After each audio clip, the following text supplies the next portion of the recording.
कल एक गुड़गांव से एक बहन जी आई थी। वो एक बात कर रही थी कि गुरुजी, मैं जहां रहती हूं उस गांव, उस सोसाइटी से शिव जी का मंदिर कम से कम 3 किलोमीटर दूर है। अब मैं रोज बेटे से कहूं कि मुझे तो 3 किलोमीटर दूर मंदिर लेकर जा, ले जाएगा क्या? अरे बोलो तो जम के। मैं अपने पति से कहूं कि तू 3 किलोमीटर दूर मुझे मंदिर लेकर चल, रोज रोज ले जाएगा क्या?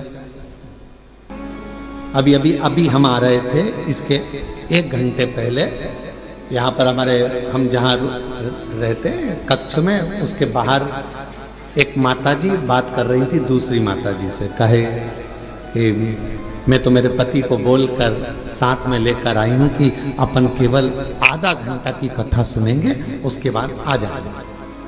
हम कल से आए हैं और कल हमारा पति यहाँ आया और कहने लगा चल अपन यहाँ से फिर चलते हैं, चल चल चल।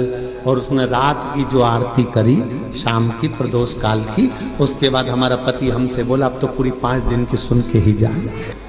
तो माताजी ने पूछा नोएडा वाली ने कि गुरुदेव ये बताओ कि हम 3 किलोमीटर दूर ना बेटा लेकर जाए, 3 किलोमीटर दूर ना हमें हमारा पति लेकर जाए, 3 किलोमीटर दूर बिना मैं साधन के जा नहीं सकती, और नीचे उतर के इतनी ट्रैफिक में जाऊं और कुछ हो जाए, शरीर को कोई ठोकर मार जाए, टल्ला देकर चले जाए, शरीर में कष्ट हो जाए, तो फिर मंदिर कैसे जाऊं? अब आप बताओ, आप कहते हो सारी समस्या का हल 1 लोटा जल। अब ये समस्या भी मेरी मिटा,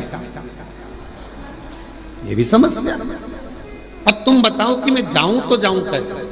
तो हमने कहा मां, शिव पुराण की कथा कहती है जब तक शरीर चले तब तक भगवान के मंदिर जाकर 1 लोटा जल चढ़ाओ, और जब तुम्हारा शरीर ही इतना भारी हो गया, चल नहीं पाती हो, जा नहीं पाती हो, तो फिर एक काम करो, अपने घर के अंदर जो शिवलिंग है उस शिवलिंग पर जल चढ़ाओ और बाबा से प्रार्थना करो कि मेरे इस जल को महाकाल राजा तू स्वीकार करना, मेरे इस जल को काशी विश्वनाथ तू स्वीकार करना, मेरे इस जल को बाबा वैद्यनाथ तुम स्वीकार करना, मेरे इस जल को हे कृष्णेश्वर नाथ तुम स्वीकार करो।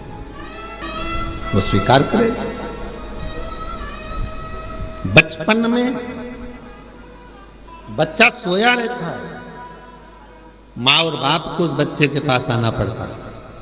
बच्चा जब बड़ा हो जाता है, उसे भूख लगती है, प्यास लगती है, तो वो अपने माता पिता के पास आता है। शिव महापुराण की कथा कहती है जब शरीर में कष्ट है, रोग समाहित हो गया, पूरा शरीर शिथिल हो गया, आप मंदिर नहीं जा सकते, तो एक काम करो, घर में जो शिवलिंग है उस पे जल चढ़ाकर आचमन करो। और अगर इतना भी नहीं चल सकते हो तो पलंग पर भी अगर पड़े हुए हो तो मानसिक पूजन करो। आज मैंने भोलेनाथ जी को जल चढ़ा दिया है, बाबा मैंने आपका जल चढ़ा हुआ पी लिया है।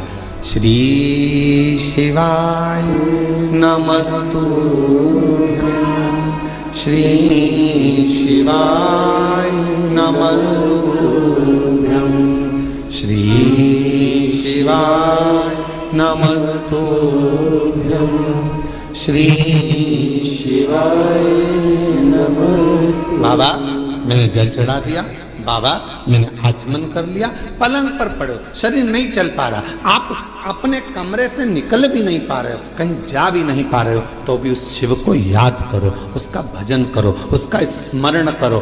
तुम नहीं जा सकते तो क्या हुआ, तुम्हारे भक्ति के बल से एक दिन कुबेरेश्वर बाबा तुम्हारे दरवाजे तक जरूर पहुंचेगा, तुम्हारे घर तक जरूर पहुंचेगा। आप जाओ उस तक।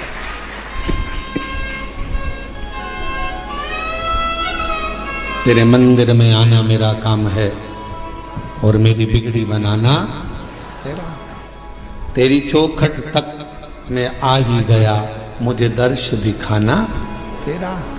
हम शिव के करीब हमें पहुंचे।